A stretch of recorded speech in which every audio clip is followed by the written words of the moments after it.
Hello and good morning. Welcome back to 1 Year in Proverbs. Oop, slide is on. Welcome back to 1 Year in Proverbs. My name is Justin. Today we're looking at Proverbs 3. For those of you just now joining, this is the time when you read the initial proverb. Take note of what stands out to you, and then I will be sharing what stands out to me. So jumping right into Proverbs 3, the first verse is verse 5. Trust in the Lord with all thine heart, and lean not on thine own understanding. Very famous verse. The first thing to say here is we live in a time where leaning on your own understanding, your own feelings, your own heart is what is good. They will call what is good evil and what is evil good. You're not supposed to trust in yourself. You're not supposed to trust in your heart. Now, that doesn't mean you don't have confidence. That doesn't mean you don't believe in yourself. That doesn't mean you don't believe you can accomplish your goals. But your trust is ultimately not in your abilities. Your trust is ultimately found in God.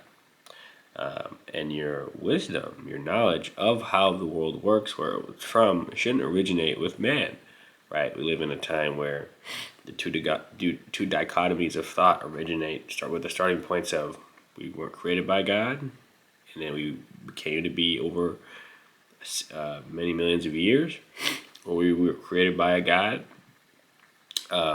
specifically designed in His image. And there's a biblical creation model which more has a 6,000 year timeline. And there's many different individuals who have beliefs that intermingle the two. I'm more towards that right side, believing in a more literal 6,000 interpretation of Scripture.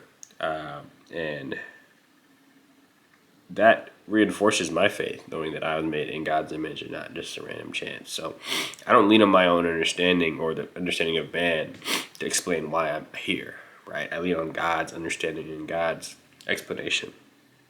Next we have verse 7. It says, "Be not wise in thine own eyes. Fear the Lord and depart from evil." If one thing that I'd want anyone watching this to take away is just the importance of the fear of the Lord. This idea of putting what God says above all other things and having such a respect and an honor for God that His word fully directs your paths, right? So the fear of the Lord helps us to depart from evil. The Bible said that Job feared God, right? And it was his fear of God that allowed him to say no to what is evil. And once again, we have to understand what the fear of the Lord is. It is a respect and honor for God. It's a submission to God, right? The fear of God keeps us away from evil. It's a beautiful thing. And if we don't have the fear of God, most often we have the fear of man. And the fear of man is much more terrible than the fear of God, for it makes us do the things of man. But the fear of God makes us do the things of God. So let us choose to fear the Lord today. And then last 1.1.5 verses is verse 13, which I'm going to make this video about. We live in a time where happiness is in short order and men have severe depression. Men and women, there's lack of joy in the world. There's never been a time when there is more, but never been a time where people are seeking and don't feel like they have enough. And the solution to this is found in verse 13. It starts with the word happy. It says, "Happy is the man that findeth wisdom, and the man that getteth understanding." You know, we have the solution to acquiring joy, the pursuit of wisdom, the pursuit of the knowledge of God. We talked about what wisdom is yesterday. How do we get it? And happy is the man that findeth wisdom and getteth understanding. Not just worldly wisdom and understanding. No. We're talking about the wisdom and knowledge of God, understanding of God. That's deeper than that. And the preceding verses talk about how it's worth more than rubies and treasures, and anything that can be desired is not to be compared unto her.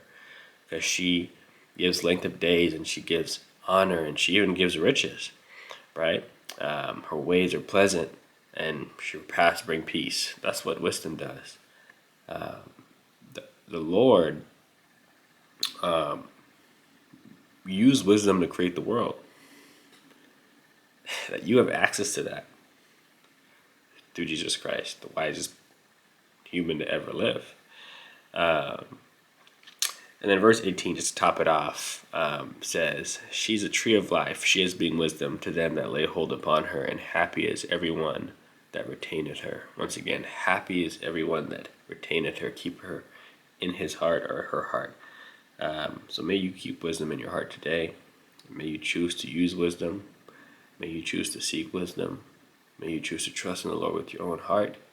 Not trust in the Lord with all your heart and not lean upon your own understanding. And may God's blessing rest upon you and your family today. All right, join us tomorrow as we talk about cherishing wisdom and all the more.